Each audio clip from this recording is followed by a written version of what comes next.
Hello, good morning all. Welcome back to my channel Sijas economic classes. ഇന്ന് ഞാൻ നിങ്ങളോട് discuss ചെയ്യാൻ പോകുന്നത് ഡിമാൻഡ് എന്ന് പറയുന്ന കൺസെപ്റ്റിനെ കുറിച്ചിട്ടാണ്. ഇക്കണോമിക്സിൽ വളരെ ഇമ്പോർട്ടൻ്റ് ആയിട്ടൊരു കൺസെപ്റ്റാണ് ഡിമാൻഡ്. രണ്ട് ഫോഴ്സസ് ആയിട്ട് നമ്മൾ അറിയപ്പെടുന്നത് ഡിമാൻഡും സപ്ലൈയുമാണ്. അപ്പോൾ എന്താണ് ഡിമാൻഡ് എന്ന് നമുക്ക് വിശാലമായി തന്നെ പഠിക്കേണ്ടിയിരിക്കുന്നു. സാധാരണ ഡിമാൻഡ് എന്ന് പറഞ്ഞാൽ ഒരു ആഗ്രഹം, a desire is called demand. But in economics ഡിമാൻഡിന് വളരെ വിശാലമായിട്ടുള്ള അർത്ഥമാണുള്ളത്. എന്താണ് ഡിമാൻഡ് എന്ന് നമുക്ക് വിശദീകരിക്കാം. 3 കാര്യങ്ങൾ ചേരുമ്പോഴാണ് ഒരു വസ്തുവിന് ഡിമാൻഡ് ഉണ്ടാകുന്നത്. 1 ഡിസയർ, ആഗ്രഹം. 2 willingness to buy. 3 ability to pay. എന്താണ് ഡിസയർ എന്ന് പറഞ്ഞാൽ? ആഗ്രഹം. വില്ലിംഗ്നെസ് ടു പേ എന്ന് പറഞ്ഞാൽ എന്താണ്? അതായത് പണം കൊടുക്കാനുള്ള സന്നദ്ധത. അതുപോലെ എബിലിറ്റി ടു പേ എന്ന് പറഞ്ഞാൽ എന്താണ്? പണം കൊടുക്കാനുള്ള കഴിവ്. ഇത് 3 ചേരുമ്പോൾ മാത്രമേ ഒരു വസ്തുവിന് ഡിമാൻഡ് ഉണ്ടാകുന്നുള്ളൂ.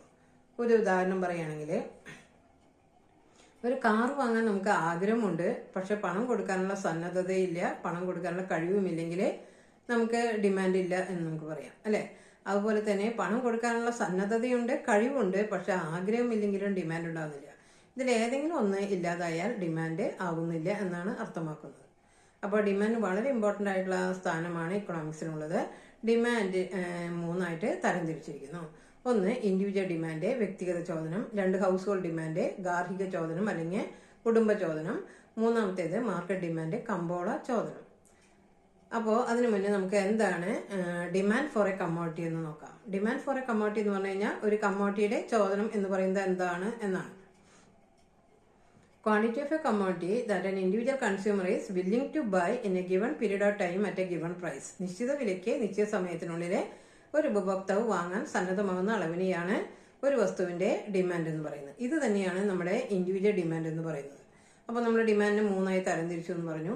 ഒന്നാമത്തേത് എന്താണ്? Individual demand. അപ്പോൾ ഇൻഡിവിജ്വൽ ഡിമാൻഡ് ഞാൻ ഇവിടെ പറഞ്ഞു കഴിഞ്ഞു. Quantity of a commodity that an individual consumer is willing to buy in a given period of time at a given price.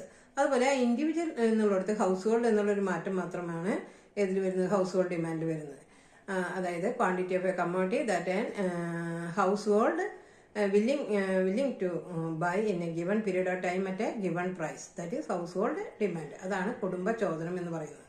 3 market demand. Market ഡിമാൻഡില് നമ്മൾ ഇൻഡിവിജ്വലോ അല്ലെങ്കിൽ ഹൗസ് ഹോൾഡോ അല്ല, ഇവിടെ മാർക്കറ്റിലെ എല്ലാ കൺസ്യൂമേഴ്സും, ഓൾ കൺസ്യൂമേഴ്സ് എന്നുള്ളൊരു ചേഞ്ചാണ് മാർക്കറ്റ് ഡിമാൻഡിൽ വരുന്നത്. അപ്പോൾ നമുക്കത് എന്താണെന്ന് നോക്കാം. The quantity of a commodity all consumers buy willingness to by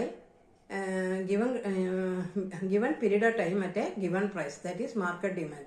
Sum total of all individual demand is known as the market demand. എല്ലാ ഇൻഡിവിജ്വൽ ഡിമാൻഡും കൂടി ചേർത്താൽ നമുക്ക് മാർക്കറ്റ് ഡിമാൻഡ് കിട്ടുന്നതായിരിക്കും. അപ്പോൾ ഇൻഡിവിജ്വൽ ഡിമാൻഡ് എന്താണ്? അതിന് നമുക്ക് ഡയഗ്രം ഉണ്ട്. അതുപോലെ ഹൗസ് ഹോൾഡ് ഡിമാൻഡിന്, അതുപോലെ മാർക്കറ്റ് ഡിമാൻഡിനൊക്കെ നമുക്ക് ടേബിളും ഡയഗ്രം ഒക്കെ വരുന്നുണ്ട്.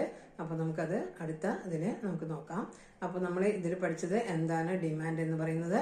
ഡിമാൻഡ് 3 ആയി തരംതിരിക്കുന്നു. Individual demand, household demand, market demand. ഇനി അതിനെ ഓരോന്നിനെ കുറിച്ച് നമുക്ക് വിശദീകരിക്കാനുണ്ട്. അത് വിശദമായിട്ടുള്ളൊരു ടോപ്പിക്കാണ്. അപ്പോൾ ഞാനത് അടുത്ത അതിൽ പറയുന്നതായിരിക്കും. Okay, thank you. സബ്സ്ക്രൈബ് ചെയ്യുക കേട്ടോ.